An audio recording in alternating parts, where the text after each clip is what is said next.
Class में हम लोग त्रिभुज के प्रकार के बारे में पढ़ चुके हैं।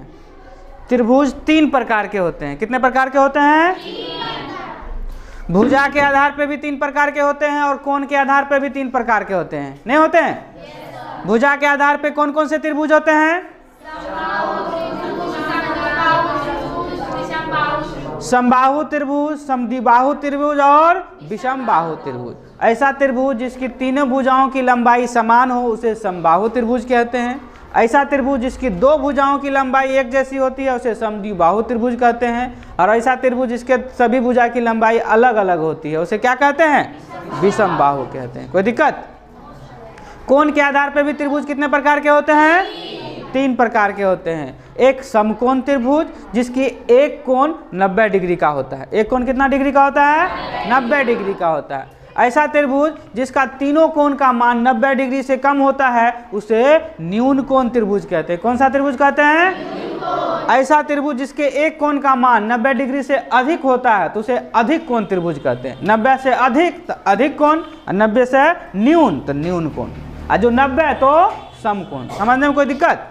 इसके अलावा बताए थे कि आपको लगभग बुक में या कोई टीचर से लगभग नहीं मिलता कौन सा त्रिभुज? समकोण समद्विबाहु त्रिभुज। समकोण ऐसा त्रिभुज जिसका एक कोण समकोण हो और 2 भुजा की लंबाई बराबर हो उसे समकोण समद्विबाहु त्रिभुज कहते हैं। बताए थे ना? और क्या बताए थे?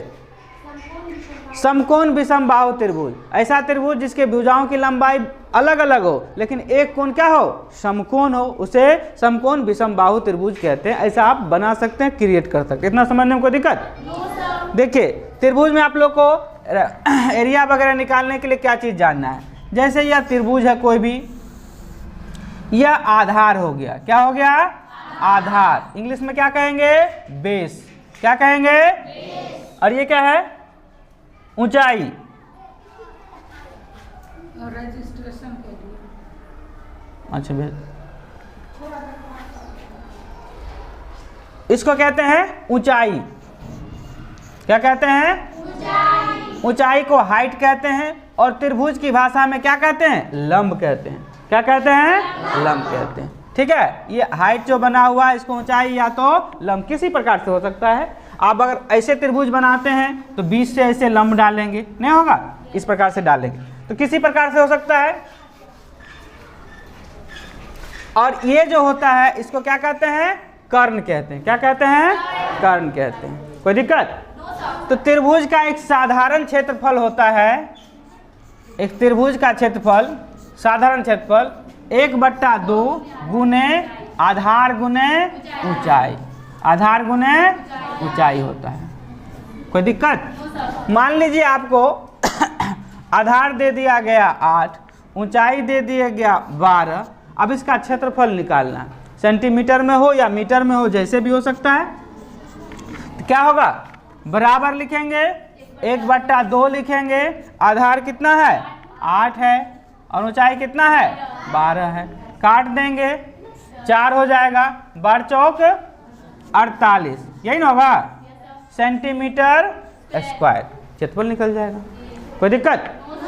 अगर किसी साधारण त्रिभुज के बारे में कोई त्रिभुज का नाम स्पेसिफाई नहीं किया हुआ है तो अगर आपको आधार और ऊंचाई मालूम है तो इस फॉर्मूला का प्रयोग कर कर क्षेत्रफल निकाल सकते हैं। कोई दिक्कत किसी को समझने में? अर्थात आपको आधार बेस दिया हुआ है और हाइट दिया हुआ है, ऊंचाई दिया हुआ है तो 1/2 गुने आधार गुने ऊंचाई करके इसका क्षेत्रफल निकाल लेंगे। इतना समझने में किन्हीं कोई दिक्कत? कोई दिक्कत किन्हीं को? अगर आपको किसी त्रिभुज का भुजा निकालना, जैसे कि ये कर्ण की लंबाई निकालना, तो आधार और ऊंचाई दिया हुआ था तो क्षेत्रफल निकल गया। अब ये कर्ण की लंबाई निकालना है। समकोण त्रिभुज की अगर बात करेंगे तो कर्ण की अगर लंबाई निकालना है तो आप किस फॉर्मूला का प्रयोग करेंगे? √अंडर लंब का स्क्वायर जोड़ आधार का स्क्वायर। किसका प्रयोग करेंगे? अगर यह समकोण त्रिभुज है, आपको लंब भी मालूम है और आधार भी मालूम है। मान लीजिए इसका लंब 3 सेंटीमीटर है, आधार क्या है? 3 सेंटीमीटर है और ऊंचाई जो है 4 सेंटीमीटर है। तो इसका कर्ण क्या होगा?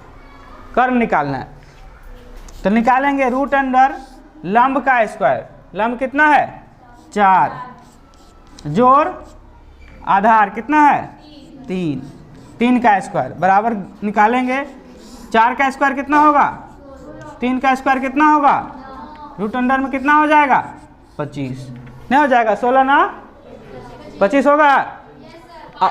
हाँ, अब रूट हटाने के लिए क्या करेंगे, तोड़ेंगे ना इसको, 5 गुने 5 करेंगे, 2 है तो रूट हट जाएगा, अर्थात आंसर क्या हो जाएगा 5 सेंटीमीटर।